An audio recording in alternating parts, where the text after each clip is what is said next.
An Eye for an Eye, Part 5. "If you don't let me go now, we're all dead," the Hylexan commander insisted to Florence. She knew he was right, but at the same time, if she released him, she and Keptis would most surely die. Perhaps it was better to take the aliens down with her than let Keptis suffer in the pit. The ship started to rock back and forth as the monsters attacked it. "Release the prisoners from the pit, and I'll release you," Florence said more firmly. Knowing he was out of options, the Hylexan commander was forced to agree. He was genuinely shocked that she had not given in, having always assumed, due to his dealings with the Quilax, that humanoids were somewhat cowardly. "Release the Quilax and the strange green alien for now," the commander ordered. The Hylexan soldiers, however, refused. "You heard what I said. Release them now." "We cannot obey. A Hylexan commander must never give in to enemies' demands. You have lost your right to command," the red Hylexan replied. The Hylexans' magic was linked to how obedient they were. If any Hylexan disobeyed their emperor's orders, then their own magic would destroy them. The Hylexan commander knew this, and ironically, all Florence had done was finally push him to be willing to sacrifice his life in order to pass on his command to another member of the crew. The red Hylexan skin started to turn black, as the magic of the vessel upgraded the red Hylexan to the rank of commander, whilst another blue Hylexan skin turned red, as it was upgraded to the rank of second in command. The black Hylexan in the circus, meanwhile, screamed as it began to vanish into a puff of green smoke. "Destroy these monsters," the new Hylexan commander shouted, as magics fired from the flaming craft into the giant ravenous Lycurgus outside. One of the serpentine beasts exploded completely, whilst the others began to scatter. As the Hylexan commander prepared to fire another missile, however, he suddenly saw something else come into view. It was a gigantic, flying, glowing city. "Incredible! I can't believe the Quilaxes have created such a thing," the commander said. "You are not allowed to praise our enemies," the second in command said, or rather thought, angrily. "I apologize. The city may look striking, but it will easily crumble before our weapons." "It doesn't even look striking," the second in command insisted.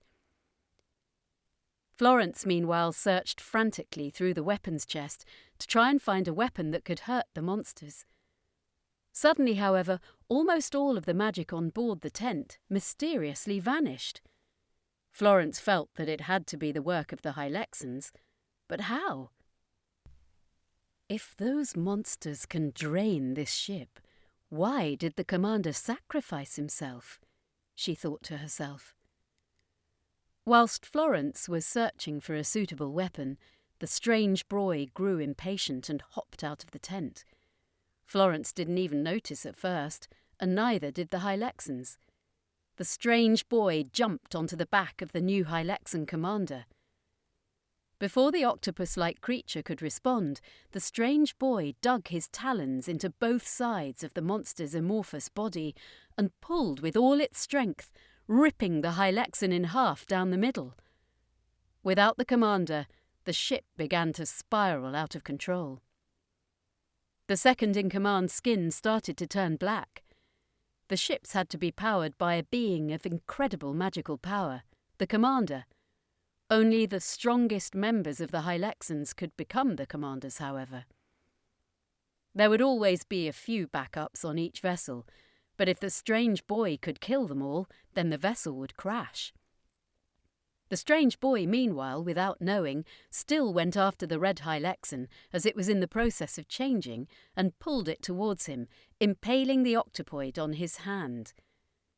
2 more Hylexan soldiers wrapped their tentacles around the strange boy and started to dig their tentacles under his skin and shock him. The strange boy tried to fight back, but as more and more tentacles poked their way under his skin, even the mighty Zhangxi was soon unable to even move. Florence, having heard the Hylexans' cries when they were slaughtered by the strange boy, struck both of the Hylexans attacking the vampire with an axe. The axe was not magical, and so it only produced a minor wound on both monsters, which quickly healed. But it was enough to distract them long enough for the strange boy to escape the beast's tentacles. The strange boy then jumped onto the new commander, who was in the process of changing. The vampire and the alien wrestled with each other, whilst Florence did her best to distract the guards. She spent most of her time simply dodging their attacks and occasionally striking at their tentacles with her axe. Each time she sliced a part off them, however, the tentacle would simply grow back.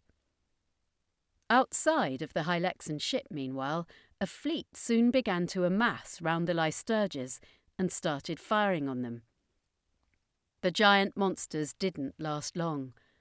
Whilst they were capable of breaching the Hylexans' defences, they were vastly outnumbered. Still, at the very least, the giant serpent creatures held the fleet back, even if only for a short while from the flying city.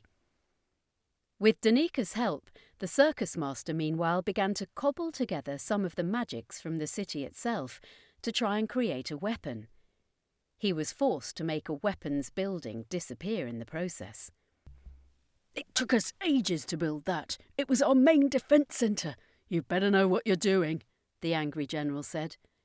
"I've only known them a short while, but trust me, they do," Carleen replied.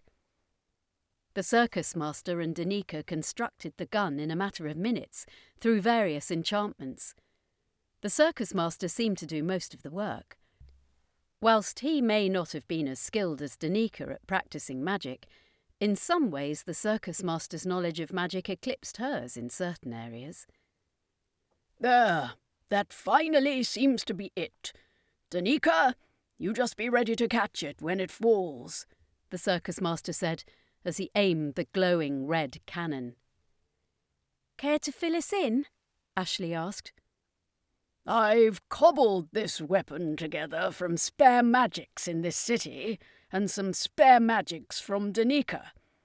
It won't be able to destroy the vessel up ahead, but if I'm correct, then we might be able to shut down all of the magics in the ship, reducing it to just a hollowed-out metal shell. Denika will have to catch it afterwards if we are to get the tent back." "How good a chance do you give us?" Ashley asked. The Circus Master didn't respond and simply fired the cannon. The Hylexan ship containing the tent began to spin out of control. Inside, the floor began to vanish, as did all of the equipment. The Hylexan commander, meanwhile, managed to get the better of his vampiric adversary, who was distracted by the ship rocking, and throw the strange boy across the room. The commander then took control of the ship's remaining weapons and fired them at the city. Denika was barely able to block the blast with her magic, and doing so threw her 20 feet from the edge of the city and knocked her out cold. "What are you waiting for?" one of the Quilax commanders shouted at the Circus Master, who had stopped firing the cannon. "I can't fire. Denika can't catch it in our current state. We'll lose the tent, and this city, which draws energy from it, will fall out of the sky." The Circus Master ran towards Denika, and along with Carleen and Ashley tried to rouse her, but again it was no use. The last surviving Lystergia, meanwhile, followed its masters in the city's lead and attacked the Hylexan vessel. Florence, the strange boy, and Keptis were locked in its weakened state, buying the Circus Master, Carleen and Ashley the time to wake Denika. "Finally! Great time to blank out on us, Denika," the Circus Master said angrily. "Sorry, I only got hit in the face by a giant magical death ray," Denika replied. The Hylexan fleet surrounded and vaporized the final Lycurgus from behind. The Quilax, watching from the city, all bowed their heads in respect. The Lycurgus race had existed for millions of years before even the Quilax themselves, and they had always been seen as symbols of great power, even beauty among their people. At one point, the Quilax's early ancestors even worshipped them as gods. Now, if the last of the Quilax survived, none of their descendants would ever set eyes on one of these beautiful, unique creatures. Nevertheless, the creature's sacrifice had bought the Circus Master enough time to blast the Hylexan vessel containing Florence and the others with his cannon, completely destroying the magic of the ship. Denika managed to catch the empty metal shell the ship became in a magical tractor beam. It was an incredible strain for the witch just to hold it in place, however. As the Hylexan fleet drew closer, the Circus Master started firing at them. He managed to bring down dozens more ships, but the Hylexans also managed to fire several shots at the city too. They destroyed dozens of buildings, killed hundreds of Quilax civilians, and caused the back section of the city to collapse. Inside the Hylexan vessel containing the circus, meanwhile, the dark matter dungeon vanished, and all of the Quilax, the Hylexans, the circus, as well as Keptis, were thrown together inside a small metal room that could barely contain them. The Quilax prisoners instantly started to attack the Hylexans, but they were easily overpowered and ripped to pieces. Keptis, meanwhile, overcome with rage, grabbed his flaming saw and stabbed it into the Hylexan commander from behind, whilst it was distracted by the Quilax, before slicing it straight down the middle. Whilst they were fighting, Florence ran back into the tent to search for more weapons. She managed to find a few of Carlene's spare gas bombs, which she used to scatter the Hylexans. Florence's vampire senses allowed her to see through the gas, and she pulled Keptis, the strange boy, and the 3 remaining Quilax back into the tent. "I'm glad I got the commander at least," Keptis said. "Actually, that was a different commander, but he deserved it anyway," Florence said as she piloted the ship. Florence thought about the Circus Master, whose link with the tent was the strongest, as she threw the coins into the main fountain, hoping it would take her to him. She didn't know what situation he was in, but she felt she had to find the rest of the team to warn them about the Hylexans. In a flash, the circus vanished in a puff of smoke and appeared at the very edge of the city in front of Denika, the Circus Master, and the crowd of Quilax. "Thank God," Denika said, as she let the Hylexan vessel fall thousands of feet to the ground. She couldn't take the strain of holding it up much longer. Florence, the strange boy, Keptis, and the Quilax soon emerged from the tent, with the 3 surviving Quilax's families running to them. "Glad to see you made it from those vengeful octopus things," the Circus Master said cheerfully, though Keptis was in no mood for his humour. "Could one of you be a dear and hold off the fleet for a bit? I need to check inside the tent," the Circus Master continued. Keptis grabbed the cannon. After what he went through in that pit, he wanted to take down as many of these monsters as he could. The Circus Master searched through the circus. So much of it had vanished and been reduced to nothing but bland stone. Fortunately, the city would not drain the vessel completely. Its power, created by the Vandals and modified by both Professor Fang and other powerful beings, was constantly able to renew itself. At the same time, however, as more and more of the ship was drained, then its defences and most of its kitchen and its toilet, both kept separately below the living room, had vanished. "I spent so long decorating this place," the Circus Master mused to himself as he looked at the engine of his beloved vessel, the fountain. The Circus Master began to chant over the fountain. He hoped to infect it with an invisibility spell, with he and Denika having collected some invisibility spells on their travels, which were now being drained. Invisibility spells could only work on one person at a time. They also weren't foolproof. Vampires, for instance, could still trace people by scent, whilst other demons and even magical creatures could sense the magic used to create the invisibility. In some cases, it could ironically make things worse. Still, it was the city's best chance of escape. Even with the cannon, they'd soon be outnumbered. The Circus Master hoped that as the city was drawing from the circus for power, that if he could just make the circus invisible, then the spell would spread out over the entire city. The Vandal just had to find a way to stop the remaining invisibility spells from being converted into the magic for the city. Outside, Keptis fired at the Hylexans, taking down dozens more of their vessels. Florence had never seen him overcome with such anger. My God, I think he hates those things more than the vampires, she thought to herself. The Hylexans rained down more lasers and magical blasts on the city, killing a few more Quilax. Carleen and Ashley frantically ran around the city to try and help the fleeing Quilax, but there was really nothing they could do.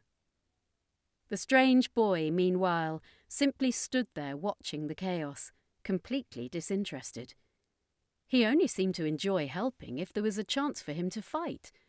Otherwise, he was completely dead to everything around him. Keptis was so busy attacking the Hylexans that he didn't care about the civilians either. Florence was forced to push him out of the way of one of the Hylexans' rays just in time, but in the process he dropped the cannon that was completely destroyed by the Hylexans' rays. "You stupid vampire!" he screamed at her in rage. Some of the Hylexan vessels began to hover over the city. Clearly they were getting ready for a landing to scoop up whatever Quilax they could for their twisted master.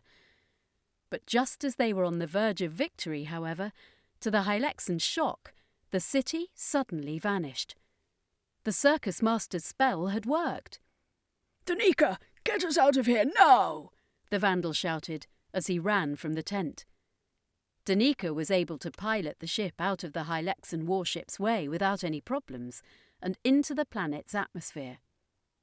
Within a few minutes, the surviving Quilax were able to look down on their planet from the stars. Unfortunately, the circus folk could not use the circus tent to help the Quilax still stuck on the planet escape, as it was so linked to the city's core. If they were able to use it to escape, the city would break apart. Not all of the Quilax would be able to fit in the tent for one journey either. Hundreds of the Quilax had escaped in the city at least, but even then, sadly, up to half of the city's entire population had been slaughtered in the bombardment. Carleen, Ashley, the Circus Master and Florence tried to help the few survivors, whilst Keptis just sat at the edge of the city. Florence was the most concerned about him. Sadly, she didn't have time to help him now, as there were dozens of Quilax still lying under the rubble. Suddenly, however, the entire city's attention was drawn back to the Quilax's home world. In the distance, the planet began to burn in a blaze of magical fire. The Hylexans knew that somehow the Quilax city had escaped the planet. Their vessel could pick up faint traces of the city's magic in space, though they couldn't place its exact location. Still, they knew that several of the Quilax were in space, and so they had no need for their planet anymore. They were more than capable of destroying it before now. They only didn't because they wanted the last of the Quilax to hand over to their leader. It only took a few minutes for the Hylexans' dark magics to burn the planet into nothing. An entire world, gone in a flash. Even at our worst, we were never capable of such senseless destruction. We truly are the only survivors now, the Quilax commander said as he bowed his head. I'm sorry, Commander. No one should have to see their world end like that.